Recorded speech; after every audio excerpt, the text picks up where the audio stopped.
Under the National Security Entry-Exit Registration System, or NSEERS for brevity, men over the age of 16 from 25 countries, all of which were predominantly Muslim or Arab, with the exception of North Korea, just to complete that axis of evil, were required to report to immigration authorities in person on a regular basis.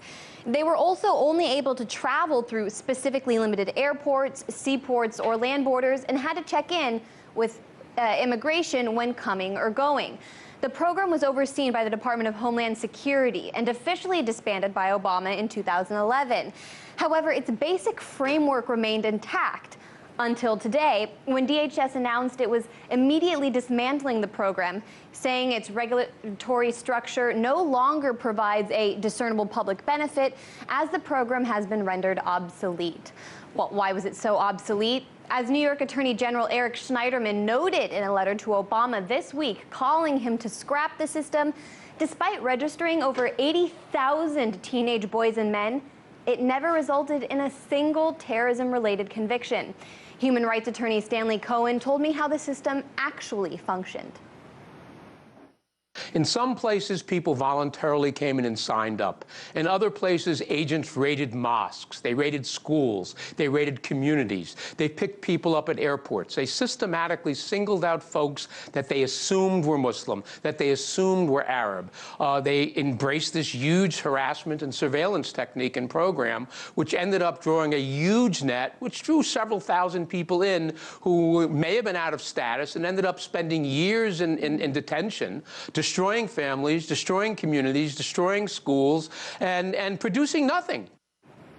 Dozens of protesters gathered outside of the White House in recent weeks, worried if Obama did not end the program, he'd be handing Donald Trump the bones for his infamous Muslim registry.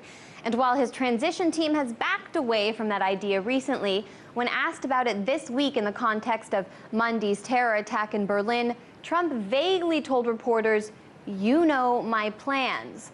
According to the New York Times, a spokesperson later clarified Trump was not reaffirming his earlier calls for a ban on immigration from Muslim countries, but was referring to his more recent qualification that he would ban people from countries with a history of Islamic extremism.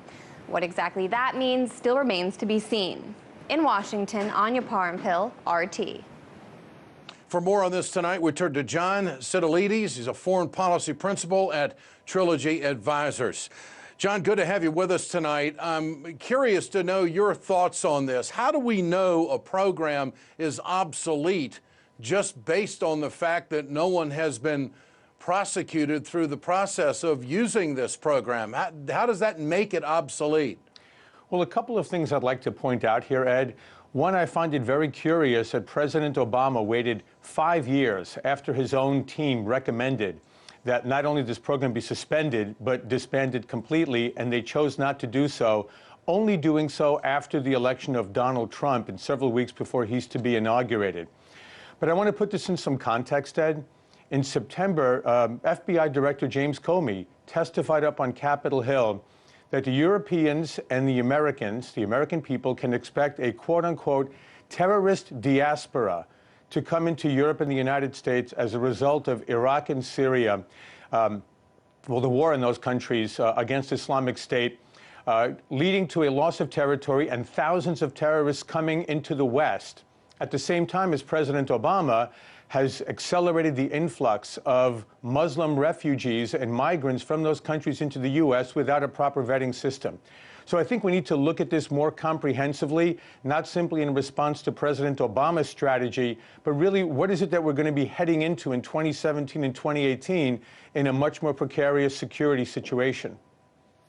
Do you think these protesters were out there because they thought the program didn't work, or it would fuel what Donald Trump wants to do, and many see that as a touch of racism and certainly possibly a firestorm to ignite a lot of emotions against this country? What about that?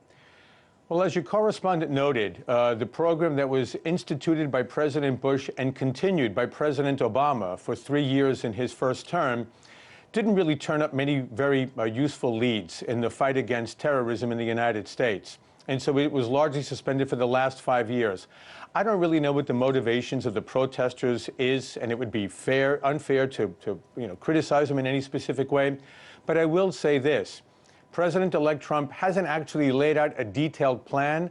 A lot of what we're working off of is a combination of his comments during the campaign of the last year and a half, and I think also what has been perhaps unfairly characterized as a Muslim registry, which is a phrase he's never actually used. I mean, he's talking more about surveilling radical imams in radical mosques in the United States, especially where they're preaching Wahhabism and other forms of a very virulent radical Islamism, and also working with Muslim Americans who are cooperating with law enforcement, with counterintelligence, and with intelligence agencies to help protect America and their fellow Americans.